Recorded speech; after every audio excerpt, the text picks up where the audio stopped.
لو انت عايز تصطاد كاليماري صح يبقى الفيديو ده ليك. بسم الله ما شاء الله، بسم الله ما شاء الله يا شباب. نتفرج اهو على الحلاوه بتاعت الكاليماري. نطلع اللباره بتاعتنا براحتها، وبعدين نيجي زي ما احنا متعودين من تحت العينين كده اهي، قفلنا عليها خالص، قفلنا عليها خالص اهو يا شباب. شايفين الجمال ما شاء الله. تعالوا نشوف في الكشاف.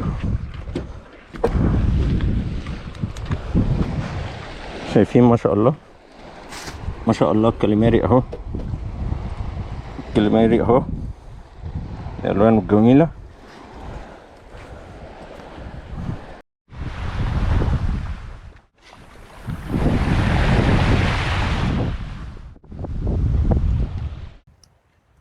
انا خالد الغندور، ودي قناتكم قناه قلب صياد، المرجع الاول لصيد السمك العذب والمالح. لو مهتم وعايز تعرف كل اسرار الصيد العذب والمالح، اشترك في القناه ودوس سبسكرايب وفعل الجرس على الكل عشان توصلك كل الفيديوهات اللي مليانه اسرار. اتكلمنا في فيديو قبل كده عن 7 اسرار لتجهيز عده الصيد اللي هنصطاد بيها كاليماري، ودي كانت موجهه لان انا هصطاد من على الشط، ولكن هصطاد فوق وعر زي اللي موجود ورايا ده. في الحلقه دي كان لازم هصطاد بطريقه الغماز، لكن احنا كان في قلب صياد عاملين طريقه معينه، وهيكون في فيديو تاني بيشرح ليه الطريقه دي اتعملت كده وليه هتستفاد منها لاقصى درجه. لكن احنا النهارده بجانب ان احنا موجودين فوق الوعر، لكن انا هشتغل على الكاليماري في الناحيه الثانيه اللي هي الشاطئ رملي وغويط. فانا في الحاله دي مش هستعمل الغماز، يبقى انا بحرك ادوات الصيد بتاعتي بالطريقه اللي تخدم الصيد بتاعي. مش هستعمل طريقه واحده وابقى مصر عليها واشتغل بيها هنا وهنا، لانها هنا هتكون ناجحه فوق الوعر بالغماز، لكن في الناحيه الثانيه مش هتكون ناجحه. ليه؟ لان انا عايز اللباره بتاعت الكاليماري بتاعي تنزل لعمق. انا واقف جنب عمق مثلا ممكن يوصل ل 15 و20 متر، فانا عايز اللباره تنزل خالص لتحت وابتدي اسحبها على وش الارض واحده واحده واجيبها. في الحاله دي انا لغيت الغماز خالص زي ما هنشوف دلوقتي. حبيت لقيت الكاليماري عندي على العالي، يبقى انا لما هرمي اللباره مش هستناها تغطس تحت، وهسيبها يا دوبك تغطس بتاع متر ونص متر، وهبتدي اسحبها. ده لو انا شايفه موجود على وش الميه، لكن لقيته مختفي وهنزل له القاع تحت يبقى انا هشتغل من غير غماز. يبقى النهارده تجهيز عده الصيد بتاعتي، لو هصطاد من شاطئ رملي مش محتاج فيه غماز، مفيش وعر، الرباله بتاعتي مش هتشبك، يبقى انا خلاص كده انا مطمن. هنشوف دلوقتي التجهيز عامل ازاي.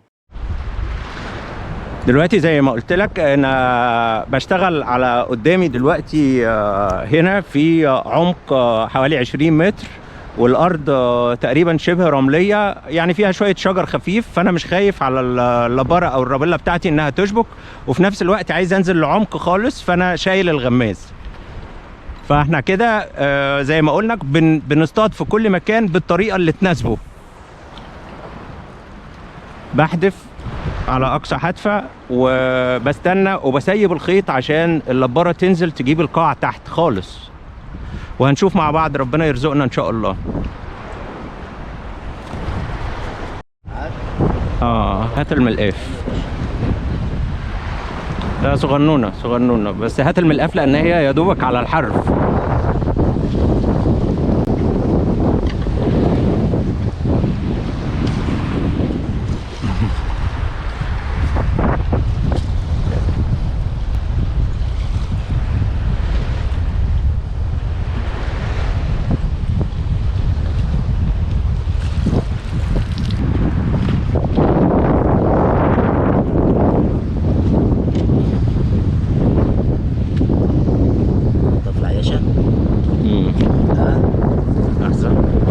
دلوقتي انا بجج في الاستباحه.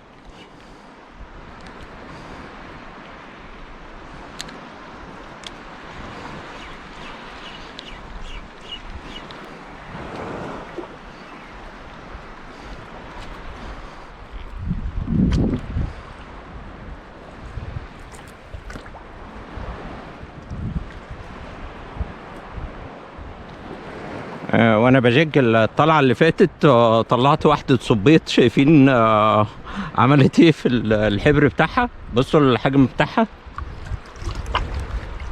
دي طالعه على الجيج.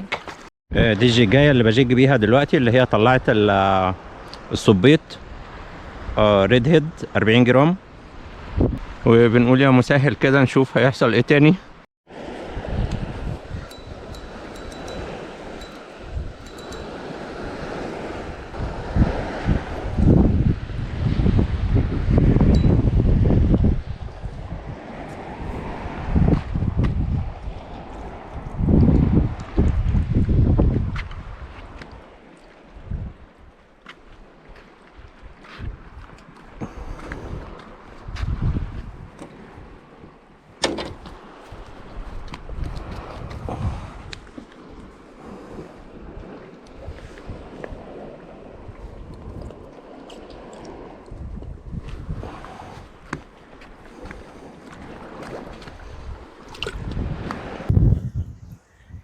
ده التجهيز او السيت اب اللي هشتغل بيها على الكاليماري من شاطئ رملي او شاطئ فيه عمق وما فيهوش شعب تشبك فيها اللباره بتاعتي.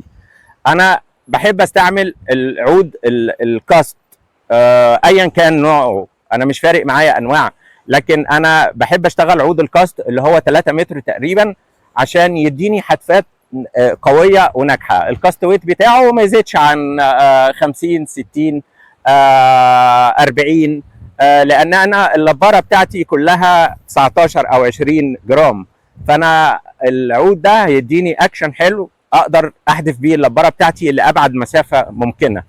محطوط عليه بريد 20 عامل ليدر فلوروكربون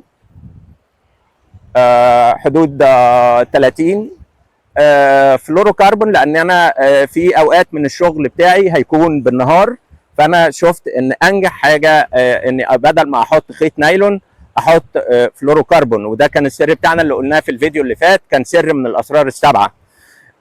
وكان في جزء تاني برضو بفكركم بيه، ان احنا ما بنحطش مدور يعني هيخلي اللباره دي وانا بلمها عماله تلف كده في الميه، هيجيب لي خيط مبروم، يخش الخيط مبروم هنا على المكنه وانا بحدف الحدفه اللي بعدها هتطلع حدفه مش ناجحه، البريد هيتكعبل والدنيا هتبوظ خالص. يبقى انا مش بستعمل مدور، انا مش عايز حركه فيها لف عشان اركب مدور، احنا بنركب سناب بتاع الكاست بتاعنا، لان طريقه صيد الكاليماري لا تختلف عن الكاست في حاجه، هي نوع من انواع الكاست.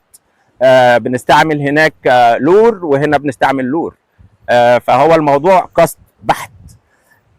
بتستعمل سناره تلسكوب وناجحه معاك، بتستعمل خيط نايلون ما بتحطش بريد وبتجيب كاليماري، بتستعمل حاجات تانية وبتجيب، لو انت مرتاح فيها اوكي، لكن انت لو عايز، انا دوري اقول لك انجح حاجه انا وصلت لها او خدتها من خبره الصيد اللي امتدت ل 40 سنه، ده اللي انا عايز اوصله لك. جايز الفكره اللي انا بقولها لك تخلي صيدك انجح، جايز انت بتعمل طريقه انا ما اعرفهاش، ابعتها لي في الكومنتات، انا استفاد واصدقائنا كمان يستفادوا، والنقاش اللي بيدور بيننا ده هو اللي بيوصلنا لافضل حاجه نقدر نشتغل بيها.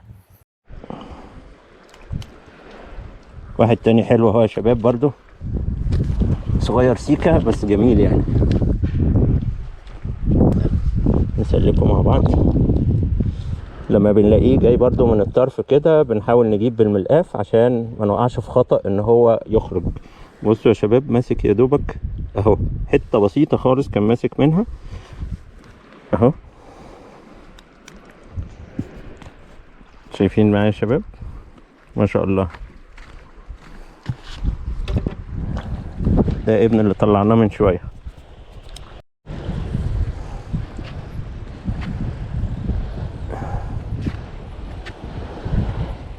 زي ما احنا شايفين دلوقتي في كاليمارية صغيرة حجمها صغير يعني، بس هي بتحاول تقرب من اللبارة اهو. معرفش ظاهر قدامكم في الفيديو ولا الإضاءة ضعيفة، بس انا منور لها اهو كل حاجة عشان تبان معاكم في الصورة. نحاول نشوفها بتاكل ازاي اهي، بتقرب لها بحذر جدا وبتشمشم فيها كده من بعيد، مش عايزه تخش عليها بسهوله، عشان لما قلت لكم ان هو كائن حذر جدا. انا بحاول اقرب لهم اللبارة اهو، هم قطعتين.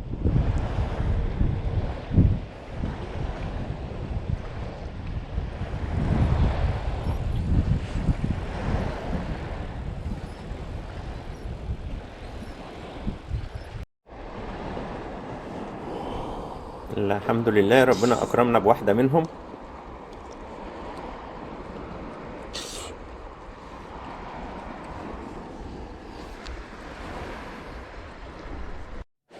تابع معايا لان ان شاء الله الفيديو الجاي هيكون مهم جدا عن صيد الكاليماري.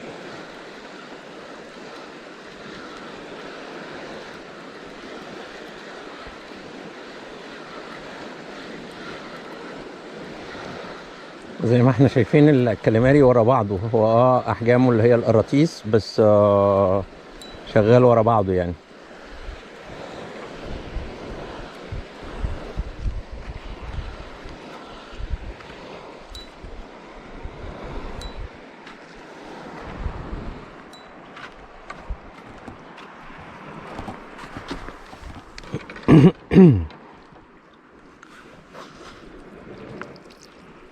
بنيجي من تحت الراس، فاحنا كده بنخليه ما يطلعش حبر.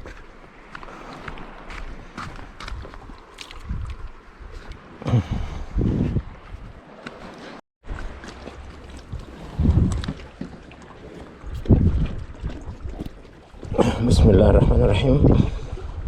حته حلوه اهي ما شاء الله.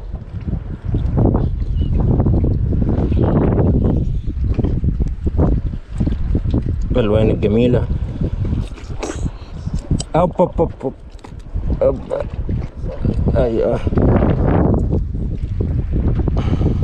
شايفين يا باشا الجمال، جمال الكاليماري وعيونه.